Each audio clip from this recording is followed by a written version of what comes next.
예수님께서 사역을 시작하기 전에 오늘 3장 말씀 보면 세례 요한으로부터 세례를 받으시고 난 후에 성령에 이끌리셔서 광야로 나가서 40일 동안 금식을 하셨는데, 그 금식을 마치시고 사탄으로부터 이제 시험을 받는 장면이 오늘 본문의 내용입니다. 우리가 본론으로 들어가기 전에 이 말씀을 통해서 세 가지를 먼저 좀 깨닫고 갔으면 좋겠는데, 첫 번째가 하나님의 일을 하려면 세례를 받고 시작을 해야겠다 하는 것입니다.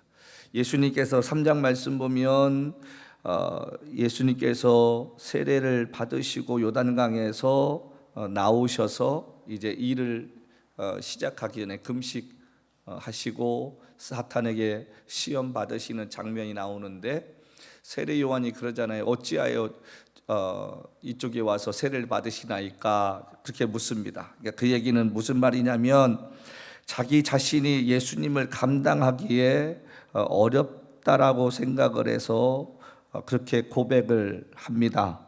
근데 예수님께서 뭐라고 하십니까? 3장 15절 말씀에 대답하여 이르시되 내가 이제 허락하라. 우리가 이와 같이 하여 모든 의를 이루는 것이 합당하니라 하시니 이에 요한이 허락하는지라. 무슨 얘기입니까? 세례를 베풀었다는 것입니다. 여러분, 세례를 받아야만이 구원받는 건 아닙니다. 세례식을 해야만이 구원받지는 않잖아요. 근데 중요한 것은 그 세례식의 의미가 무엇이냐는 거예요. 내가 세례를 받았기 때문에 구원받았고 세례를 받지 않았기 때문에 구원받지 않았다, 그건 아닙니다. 정말 세례 받는 사람의 의미는 어떤 의미냐면, 내가 죄인임을 깨닫고 예수 그리스도의 십자가의 보혈로 내 죄가 씻어지며 내 안에 예수 그리스도를 한평생 모시고 주님과 함께 살겠습니다. 이제는 옛 것을 버리고 이제는 주님이 기뻐하는 삶을 살겠습니다. 그렇게 고백하는 것이 세례의 참된 의미입니다. 그렇게 세례를 받는 것이 맞습니다. 우리는 그냥 성경에 세례라고 써 있습니다만은 원래 헬라어 원어에는 밥티조란 말입니다. 밥티조란 말은 물속에 잠기다, 그런 뜻입니다. 그러니까 성경대로 말하면 침례를 받아야 맞습니다. 그러나 세월이 지나면서 형편에 따라서 이게 바뀌었기 때문에, 그러나 그 의미는 똑같다는 거예요.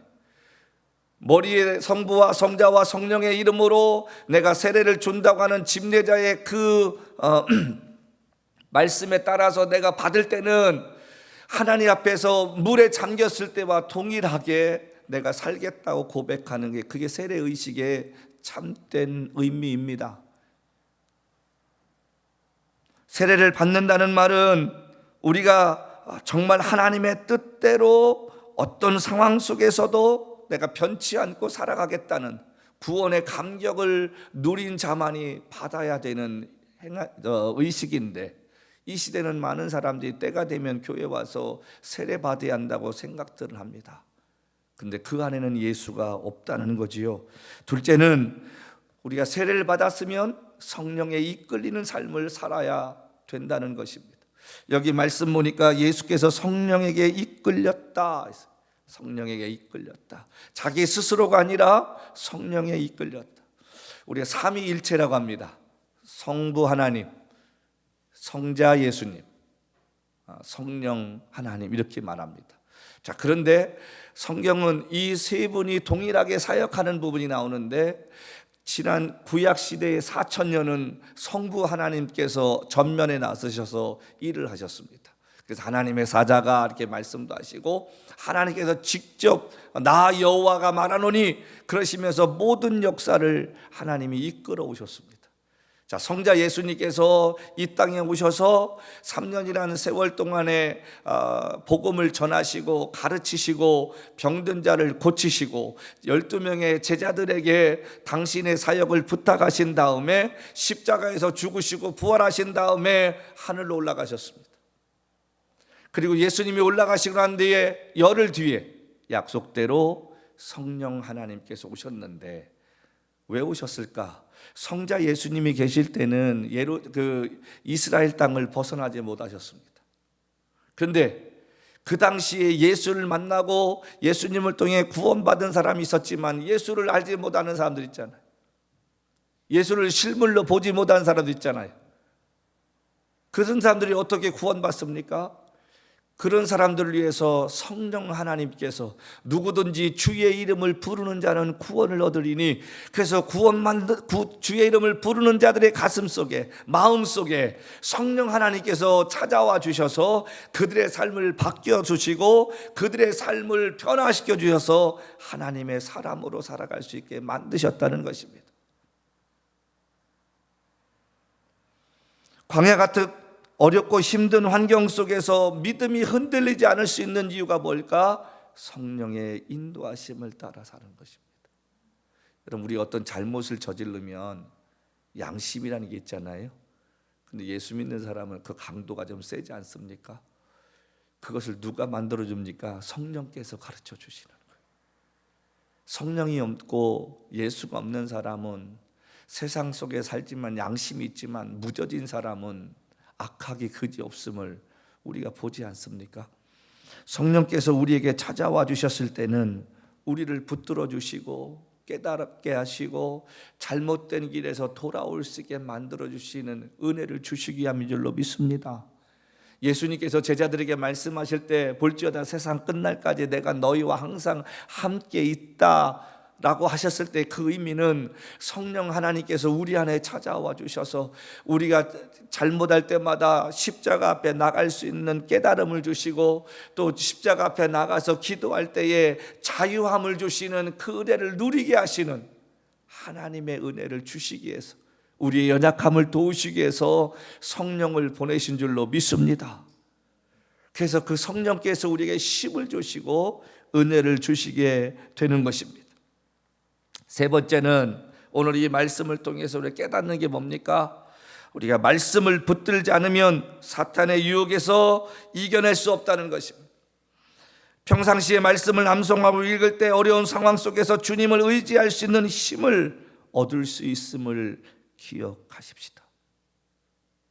제가 어제 말씀 준비를 다 마치고 이런지 저런 일 때문에 좀 늦게 잠을 잤는데 한국하고 잠시 통화할 수 있는 일이 있었습니다. 제가 형님처럼 생각하는 장로님인데 이런저런 얘기하다가 아유 목사님 전화 온 김에 내가 알려줘야겠네. 그래서 무슨 일인데요? 그랬더니 우리 딸이 이번 달 말에 결혼을 해. 그러면 목사가 제일 먼저 뭘 물어봤겠습니까? 형제는 신실한 사람입니까? 사돈 될 분들은 어떻게 장로님이신가요? 물었더니 아니 사위 될 사람 예수 안 믿어. 그러면 사돈댁은 거기도 안 믿지. 그럼 어떻게 하시려고 그러세요? 장로가 돼서 믿음의 식구를 생각을 해야지. 그랬더니 하시는 말씀이 혹시 알아? 지가 가서 전도하고 구원시킬지. 여러분, 제가 드리는 이 말씀 속에 무엇을 느끼시는 게 있나요? 우리 믿음의 선배들은요, 대부분이 신앙을 갖지 않으면 아예 처음부터 돌아보지 말라고 했습니다. 많은 사람들이 내가 가서 구원시키지 혹여나 그러신 분이 있습니다. 근데 제가 아는 그 따님은 그렇게 믿음에 신실하거나 충만하지 않았거든요. 그 짧은 대화 속에서 오늘의 우리 그리스도인들의 신앙의 현 주소를 봅니다. 우리가 믿음이 중심이라고 이야기하면 누구 말대로 결혼하기 전에 그 형제가 하나님을 믿을 만한 비전이 보여야 된다고 눈물로 기도해서 그 비전을 가지고 확신을 가지고 결혼하면야 누가 뭐라 하겠습니까? 근데 우리가 믿음의 사람이 믿음을 갖지 않은 사람하고 살 때 얼마나 많은 고생과 부딪힘 속에서 그것을 이겨내지 못하면 가정이 깨어지는 아픔까지도 겪는 것을 주위에서 보게 될 때 안타까운 마음이 들었습니다. 우리의 삶 가운데 믿음이 우선이냐 내 생각이 우선이냐고 생각할 때는 하나님 뜻에 맞춰서 살아야 되는데 점점 그런 생각들이 사라져가는 시대에 저와 여러분이 살고 있다는 것입니다. 우리가 말씀을 평상시에 읽지 아니하고 말씀을 묵상하지 아니할 때, 내가 고난 가운데, 내가 연약함 속에 빠질 때 그것을 붙잡아줄 수 있는 원동력이 없다는 것입니다. 말씀을 붙들고 시편 119편의 말씀처럼 여호와의 말씀은 내 발의 빛이요 등이라고 말씀하신 것처럼 그 말씀이 우리 인생의 나침반이 되어야 되고 그 말씀이 우리의 가이던스가 되어야 할 줄로 믿습니다. 근데 이 시대에 얼마나 많은 사람들이 그렇게 살려고 몸부림치고 애쓰냐는 거죠. 전 누가복음 말씀 볼 때에 인자가 올 때에 믿는 자를 보겠느냐 하신 말씀, 30년 전에 목사가 되기 이전부터 신학교 다닐 때부터 수없이 말씀을 보면서 요즘처럼 1000만 명이 넘는 시대가 되고 요즘처럼 교회가 다 서 있고 예수 믿는 사람들이 많다고 생각하는데 이게 무슨 의미일까 몰랐는데 요즘 들어서 깨닫는 것이 뭡니까? 믿는 사람은 많은 것 같은데 하나님 보시기에 알곡이 없다는 사실입니다. 쭉정이들은 많은데 알곡이 없다는 거예요. 대표적인 예가 뭡니까? 어느 한 교회가 어려움을 당하면 예전에 우리 선배들은 그 어려움 놓고 교인들이 금식하며 철야하며 하나님께 부르짖으면서 하나님 어떻게 하면 이 문제를 해결할 수 있겠나이까 라고 물었는데, 요즘은 교회가 조금만 어려움이 있으면 성도들이 뒤도 안 돌아보고 교회 옮겨 다닙니다. 그리고 어느 교회가 그렇게 오는 성도들 보면 부흥됐다고 좋아하고 기뻐합니다. 근데 세월 지나고 보면 그 교인들이 그 교회에 없더라는 거예요. 그렇게 옮겨 다니는 교인들은 또 다른 어려움이 있으면 그 교회 또 박차고 나간다는 것이에요. 신앙은 여러분 싸워 이겨나가는 것입니다. 믿음은 내 자리를 지키는 것입니다.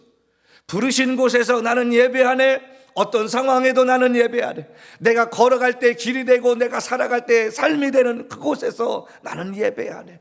목사는 바뀔지라도 성도는 교회를 지키려고 하는 그 열정이 있어야 할 거 아닙니까? 어차피 목사는 하나님이 부르시면 오늘은 이곳 내일은 저곳으로 옮겨 다녀야 할 사명을 가진 사람들이지만, 한 교회의 성도가 되어서 그 교회의 일꾼이 되고 적어도 중직자가 되었다고 하면 어려움이 있던 모진 비바람에 환난이 찾아오더라도 그 교회에 든든히 붙잡고 지키면서 살아가는 삶이 돼야 되지 않겠습니까? 우리나라의 영락교회 그러면 통합 측의 상징적인 교회 중에 하나입니다. 이북에서 넘어오셨던 많은 피난민들이 남대문에서 장사를 하고 동대문에 사시면서 그 교회를 개척을 했습니다. 근데 그 교회에 내려오기 전에 성도들의 일부가 있었던 북한에서의 교회에 담임 목사님께서 전쟁이 나자 내려가라고, 그래서 목사님도 같이 가시자고. 근데 목사님은 교회를 지켜야 한다고 고집 부리시다가 그곳에서 순교를 하셨습니다. 일부 성도가 그 모습을 보고 피난을 왔어요. 그리고 그 교회를 시작하셨어요. 얼마나 많은 어려움들이 그 안에 있었겠습니까? 근데 그 가운데서도 교회가 힘들고 어렵고 말이 날 때마다 한 장로님이 한마디 하시면 모든 사람이 다 조용해지셨대요. 그 얘기는 한마디였습니다. 우리가 평양에 있었을 때에 그 한마디면 교인들이 숙연해졌다는 거예요. 요즘은 그런 어르신이 안 계십니다. 그런 어르신의 한마디에 따르는 사람도 없습니다. 우리가 슬픈 시대에 살고 있지 않습니까? 많은 사람들이 이 시대에 어른이 없다고 말합니다. 근데 연세 드신 분이 그 어른을 자리를 본인이 지키셔야겠다는 생각도 없는 슬픈 시대에 삽니다. 어른도 없고 지도자도 없는 슬픈 시대에 살고 있습니다. 오직 그것이 가능해질 수 있는 것은 하나님 말씀 따라 살려고 했을 때 우리 모두가 변화될 줄로 믿습니다. 사탄은요, 광명한 천사로 가장합니다. 무슨 뿔 달리고 무슨 몽둥이 들고 찾아오는 게 아니잖아요. 아주 간교하게 또 교묘하게 속삭입니다. 에덴 동산에서 하와의 귀에 달콤한 말을 쏟아놨던 사탄은 이 시대도 아주 교묘한 모습으로 우리에게 찾아옵니다. 여기 읽은 이 본문 말씀 보십시오. 사탄도 하나님 말씀을 들이댑니다. 야, 하나님 말씀에 이렇게 있지 않느냐, 그러니까 따라라. 사탄도 하나님 말씀 들고 유혹을 했다는 사실입니다. 여기 예수님께서 어떻게 시험 당하시고 어떻게 이겨내셨는가 우리가 웬만한 분들 다 알잖아요. 자, 그런데 우리가 좀 다른 시각으로 이 말씀을 보았으면 좋겠는데, 첫 번째가 뭐냐면 여기 말씀에 돌을 가지고 떡을 만들으라고 이야기합니다. 뭐라고 이야기하냐면 3절 말씀, 시험하는 자가 예수께 나와 이르되 내가 만일 하나님의 아들이거든 명하여 이 돌들로 떡덩이가 되게 하라. 제가 평생 소원이 한번 성지순례 가는 건데요, 다녀오신 분들 말씀에 의하면 너무 걷는 게 많다는 거예요. 산에 올라가는 것도 그렇고 목사님은 힘드시지 않을까, 휠체어도 힘들다고. 그러니까 제가 한 번도 이제까지 성지순례를 가보지를 못했어요. 그래서 부분별로라도 좀 갔다 오고 싶은 생각이 드는데, 먼저 다녀오신 분들 얘기 들어보면 사막에 가서 이렇게 햇빛이 찔 때 돌들이 반질반질해가지고요 떡덩이처럼 보인다는 거예요. 여기 예수님께서 굶주리시고 난 다음에 찾아와서 하는 말이 이 돌들로 떡을 만들어라. 사람이 허기질 때, 여러분 이 말씀은 무슨 시험을 의미합니까? 불의를 정당하게 만들어라는 것입니다. 아닌 것을 긴 것처럼 만들어라는 것입니다. 세상에서 가장 힘든 유혹 중에 하나가 먹는 문제 아닙니까? 그래서 옛말에 3일 굶으면 담 넘지 않은 사람이 없었다라고 하는 이야기가 나올 정도로 배고픔을 이기지 못하는 그 유혹이 얼마나 큰가를 비유한 것이라고 생각합니다. 40일 굶으신 주님 사람이신데 얼마나 배가 고프셨겠습니까? 저는 살아오면서요 온전하게 이틀 금식 해본 적이 한 번도 없어요. 항상 5분 전에 초코파이 먹거나 20분 전에 왜 이렇게 먹는 것이 힘들어. 평상시에는 굶으라고 하면 하루 이틀 굶을 수 있는데 금식한다 안 먹으면은 안 되는 거예요. 금식하다 말고 평상시에 먹지 않던 에이스가 먹고 싶어서 몰래 에이스 먹다가, 그래서 저는 제가 금식을 잘 못해요. 자, 그런데 예수님이 얼마나 배고프셨는지 사탄은 그에게 찾아와서 하는 말이 뭐냐면 이 돌들로 떡을 만들어 보라. 그런데 재밌는 게 있습니다. 여기 뭐라고 하냐면 예수께 나와 이르시되 내가 만일 하나님의 아들이었든 얘기하는 거예요. 사람을 뛰어넘는 거예요. 네가 하나님의 아들이었든. 사람들은요 대부분 칭찬에 약합니다. 아첨에 약합니다. 사탄이 지금 예수님을 교묘하게 하나님의 아들이었든 지켜 세우면서 떡을 만들라고 그래요. 근데 예수님께서 뭐라고 하셔요? 여기 4절 말씀에 사람이 떡으로만 살 것이 아니라 하나님의 입으로 나오는 모든 말씀으로 살 것이라. 성도 여러분, 돌은 돌입니다. 떡은 떡이고요. 우리가 때로는 얼마나 무식한 믿음 같습니까? 하나님이 우리를 환난 가운데 지켜주시고 고난 가운데 지켜주신다고 아무 때나 아파트에서 뛰어내린다고 하나님이 지켜주십니까? 안 지켜주세요. 우리가 그런 무모한 짓을 할 때가 얼마나 많이 있습니까? 그러니까 금식도 하나님께서 감동을 주시고 하라고 하실 때 해야 응답이 되는 거지. 내가 금식해야지.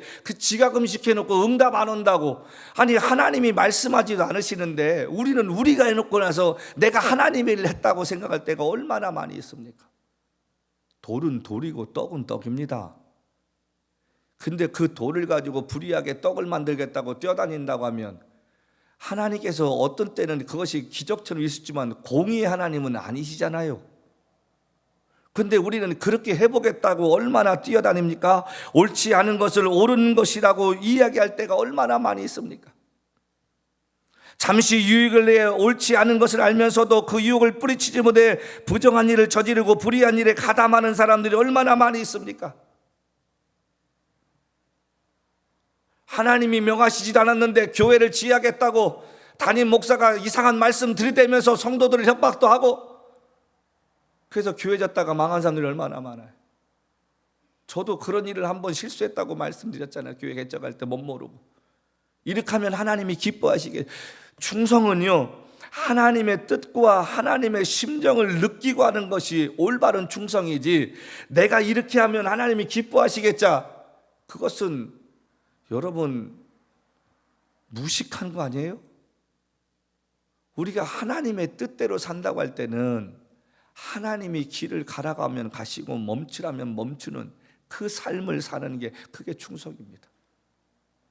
우리가 신앙생활할 때 뭐 대단한 거 드리고 대단히 무슨 기도 많이 하고 그래야만이 하나님 기뻐하는 게 아니라, 하나님의 뜻에 따라서 내 자리 지키고 내가 해야 할 일 바르게 하는 것, 그것이 올바른 충성인 줄로 믿습니다. 믿는 자들이 살아가면서 지켜야 할 가장 중요한 것이, 길이 아니면 가지 말고 덕을 세우지 못할 말은 하지 말아야 하고 옳지 않은 일을 처음부터 가담하지 말아야 할 줄로 믿습니다. 어떤 연예 기획사 하시는 분이 유튜브에서 한 말이 제가 참 가슴에 와닿아요. 카메라 앞에서 하지 못할 말은 카메라가 없어도 하지 말아야 된다. 우리 예수 믿는 사람이 어떤 사람을 판단할 때 누가 이야기하는 거 가지고 판단하지 말라고 제가 매번 말씀드리잖아요. 저 사람은 나쁜 사람이야, 저 사람은 못된 사람이야 라고 할지라도 여러분들이 그 사람을 겪어보지 않으면 절대로 얘기하지 말아야 할 줄로 믿습니다. 이웃에 대해서 잘못된 말을 이야기하는 것, 그게 얼마나 큰 죄입니까? 때로는 그 말 한마디 때문에 그 사람이 죽을 수도 있습니다. 너무 상처가 돼서 자기도 모르게 목숨을 끊는다고 하면 그 죄가 누구에게 돌아가겠습니까? 근데 우리는 그거에 대해 생각하지 않습니다. 아무 말 잔치하듯이 그냥 나하고 관계도 없는데, 알지도 못하는데 다른 사람이 뭐라니까 그 사람이 그럴 거야. 우리 믿는 사람은 그러면 안 되잖아요. 적어도 내가 겪어보고 내가 들어보고 내가 생각해보고서 그 사람은 그런 사람이었구나 라고 생각하는 것, 그 누가 뭐라고 하지 않지만 누가 얘기한 것에 따라서 그 사람을 정죄한다면 그게 죄 아닙니까? 40일 동안 금식을 통해 배고프셨던 주님께서 돌을 떡으로 만들 수 있는 능력이 없으신 건 아니잖아요.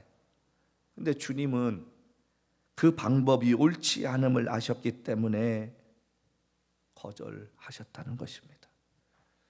이스라엘 백성들이 광야에 나갔을 때 무엇을 먹을까 염려되지 않았을까요?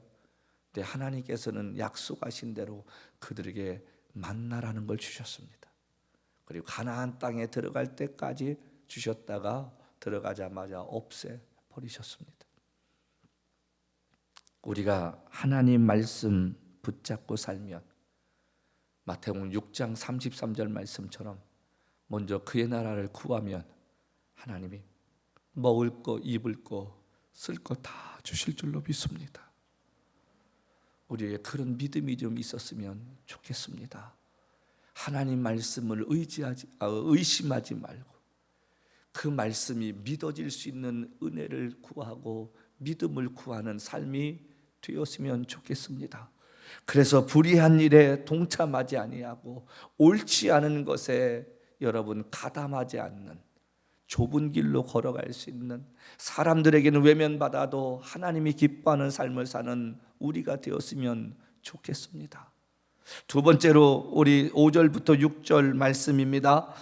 이에 마귀가 예수를 거룩한 성으로 데려다가 성전 꼭대기에 세우고 이르되 내가 만일 하나님의 아들이거든 뛰어내리라 기록되었으되 그가 너를 위하여 그의 사자들을 명하시리니 그들이 손으로 너를 받들어 발에 돌이 부딪히지 않게 하리로다. 여러분 기가 막히잖아요. 사탄이 하나님의 말씀을 예수님 앞에 가르칩니다. 그러니까 이게 참 우리 이 시대에 한번 생각을 해봐야 되는 거예요. 말씀이라고 똑같은 말씀 아니고 말씀이 선포된다고 해서 다 하나님 말씀이 아닐 수도 있다는 거예요. 우리가 하나님 바라보고 하나님 의지하고 신앙생활해야 되는데 사람 바라보고 목사 바라보고 사니까 목사가 잘못되어지면 교회 옮기고 우르르 쫓아다니는 거예요. 하나님 말씀이 무엇인가를 생각해 볼 때에 무엇이 옳고 그른가 성령께서 가르쳐 주지 않습니까? 우리가 예수를 따라야 되고 진리의 말씀을 따라야 되는데 요즘은 사람을 따라다니는 거예요. 그들이 손으로 너를 받겠다, 안심하라는 것입니다. 이 말이 무슨 얘기입니까? 화려한 성공에 도취하라는 것입니다. 지금 예수님께서 성전 꼭대기에 올라가 계십니다. 사람들이 보지 않았겠습니까? 처음에는 뭐 묻다가 저게 누구야? 저게 누구야? 저게 누구야? 그런데 그 성전이 우리가 아는 대로 40년 거쳐서 지어진 건데, 자 보십시다. 이 긴 세월 동안에 지어진 성전을, 웅장한 성전 위에 예수님이 서 계십니다. 뛰어내렸는데 하나도 털끝 하나 다치지 않았습니다. 사람들이 볼 때 얼마나 대단한 사람 같겠습니까? 슈퍼맨 같지 않았겠습니까? 에어매트리가 있었겠어요? 그냥 땅바닥에 떨어졌는데 우리가 아는 어벤져스에 나오는 것처럼 쫙 뛰어들어가지고 착지했다고 생각해 보십시다. 사람들이 볼 때에 초능력자라고 생각해서 그를 따르지 않겠습니까? 바로 그 얘기입니다. 사람들 앞에서 너의 그러한 능력을 보이라. 만일 예수님께서 뛰어내리셨다면 입에서 입으로 소문이 나서 얼마나 많은 사람들이 그를 알아주고 쫓았을까요? 제가 아침에 교회 오면서 이 말씀을 오디오 성경으로 제가 듣고 있다가 문득 지나가는 한 성경 구절이 있었는데, 요한복음에 나오는 예수님께서 많은 사람들이 모였을 때에 내가 하늘에서 온 생명의 떡이다, 내가 고난 당하겠다고 말씀하셨을 때 이 사람 저 사람 다 떠나잖아요. 12명 남았습니다. 너희도 가려느냐? 그랬더니 그들이 뭐라고 합니까? 우리에게 생명의 말씀이 있는데 우리가 어디로 가겠나이까? 교회는 떡을 바라보고 왔다가 배부르면은 뒤도 안 돌아보고 하는 사람들이 점점 많아지는 시대가 아닐까? 예수님께서 10,000명, 20,000명을 남길 줄 몰라서 12명을 남기셨을까요? 아니에요. 제가 12명을 생각할 때마다 깨닫는 것은 제 스스로가 하나님의 일은 쪽수로 밀고 가시는 게 아니라 하나님의 사람과 함께하는 거예요. 조나단 에드워드라는 사람이 있었습니다. 그 사람이 한 말 중에 이런 말이 있습니다. 하나님의 일을 하는 것보다 하나님의 사람이 되는 것이 더 힘들다. 우리는 교회 와서 예수 없이도 하나님의 일을 할 수 있습니다. 구원받지 못해도 교회 와서 하나님의 일을 할 수 있습니다. 그런데 하나님의 사람이 된다는 것은 내가 하고 싶은 것, 내가 원하는 것을 포기하고 기다림 속에서 하나님의 인도하심을 따라 살아가야 된다는, 그것이 얼마나 힘들까요? 이때쯤이면 내가 뭘 하고 싶은데 하나님이 기다려. 그러면 남들은 다 잘 되는 것 같은데 나는 뒤처지는 것 같아요. 그런데 하나님이 기다리라면 기다려야 되는 거예요. 우리가 그렇게 순종할 수 있는 믿음이 있느냐는 것입니다.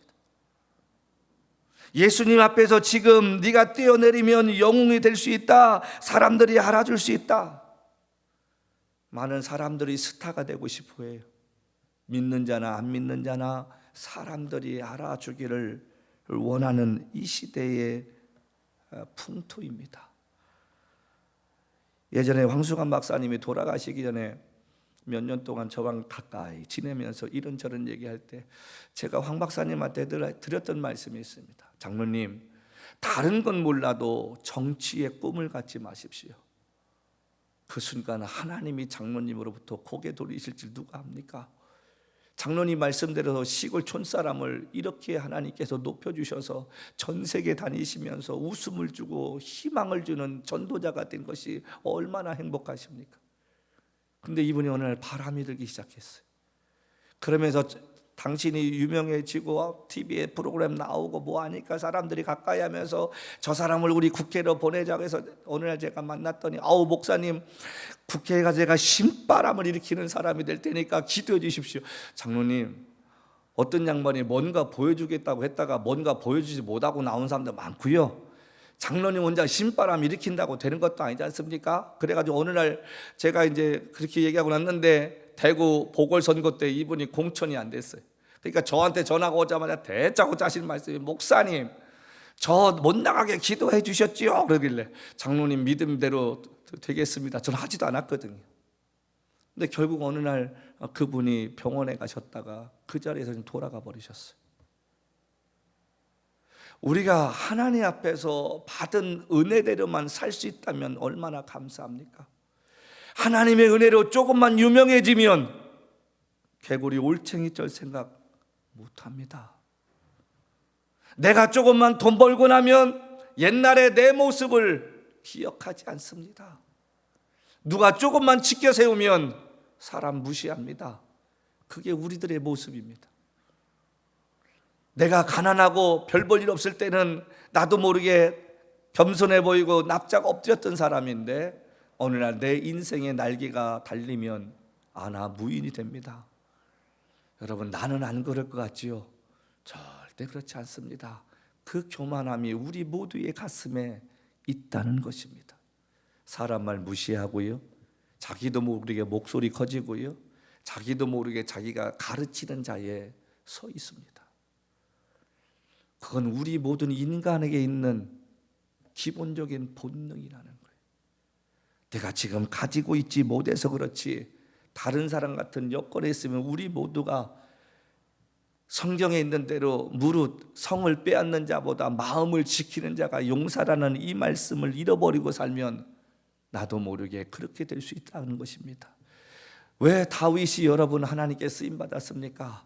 그런 죄를 짓고 나서도 하나님께 기도할 때에 자기의 옛날의 그 모습을 기억하고 예전에 목동 시절에 하나님이 자기를 불러서 왕으로 세워주신 것을 잊지 않고 살려고 애를 썼다는 사실입니다. 우리 모두가 잘못할 수 있습니다. 우리 모두가 죄를 범할 수 있습니다. 근데 겸손하게 하나님께 나아가서 내 연약함을 고백하고 하나님께서 내 죄를 씻어주시고 나를 다시 회복시켜 주시길 기도하는 그런 마음을 가진 사람은 하나님 앞에 버림받지 않을 줄로 믿습니다. 화려한 성공, 세상에서 알아주고 스타가 되어지고 유명해지는 것, 여러분 그래봤자 몇십 년 아닙니까? 너희가 무명한 자 같으나 유명한 자여 없는 자 같으나 있는 자라고 이야기했던 바울의 고백처럼 세상 사람들에게는 잊혀질지라도 하나님 앞에는 기억될 수 있는 사람으로 살기를 고백하며 사십시다. 그런 사람이 복 있는 자입니다. 마지막으로 여기 말씀 보니까 8절 말씀입니다. 마귀가 또 그를 데리고 지극히 높은 산으로 가서 천하만국과 영광을 보여 이르되 만일 내게 엎드려 경배하면 이 모든 것을 내게 주리라. 불의와 타협하라는 말입니다. 불의와 타협하면 세상의 모든 것을 너에게 주겠다. 딱 한 번만 절하면 모든 것을 주겠다는 것입니다. 예수께서 그렇게 하지 않으신 것은 당신이 왜 이 땅에 사셔야 하는가에 대한 존재론적인 이유를 아셨기 때문에, 그리고 당신이 죽고 난 다음에 어떻게 돌아가야 하실지도 아셨기 때문입니다. 그분은 세상의 영광을 취하러 오는 것이 아니라 남들이 안 가는 좁은 문으로 인생을 바칠 것을 아셨기 때문에 주님은 이 일에 동참하지 않냐고 뭐라 했습니까? 사탄아 물러가라. 사람이 뭔가 받으면요, 사람이 약해집니다. 제가 우리 교인이었던 외부였던 어떤 분이 저한테 물질을 주시면 제가 꼭 묻는 말이 있습니다. 이걸 저에게 주실 때 제게 쓰라고 주시는 겁니까? 교회에 헌금하라고 주시는 겁니까? 목사님 헌금으로 드립니다. 그러면 제가 한 번도 제가 개인적으로 쓴 적이 없었습니다. 여러분 세상 살다 보면 우리가 딱 한 번만 눈 감으면 편할 때가 얼마나 많아요. 딱 한 번만 타협하고 그냥 지나가 버리면 편할 때 많습니다. 그거 했다고 해서 내게 큰 유익이 되는 것 아니고 내게 대단한 것이 돌아오는 거 아닙니다. 그러나 내가 그것을 거절해야 할 그 자리에 있어서 그것을 거절하기가 쉽지 않다는 거예요. 왜요? 그걸 거절하면 불이익이 더 많이 찾아오기 때문에 그렇습니다. 길이 아니면 가지 말아야 되고 옳은 일이 아니면 시작하지 말아야 되는데 딱 한 번만 눈 감아주면 편할 수 있다는 유혹에 얼마나 많은 사람들이 무너지고 좌절합니까?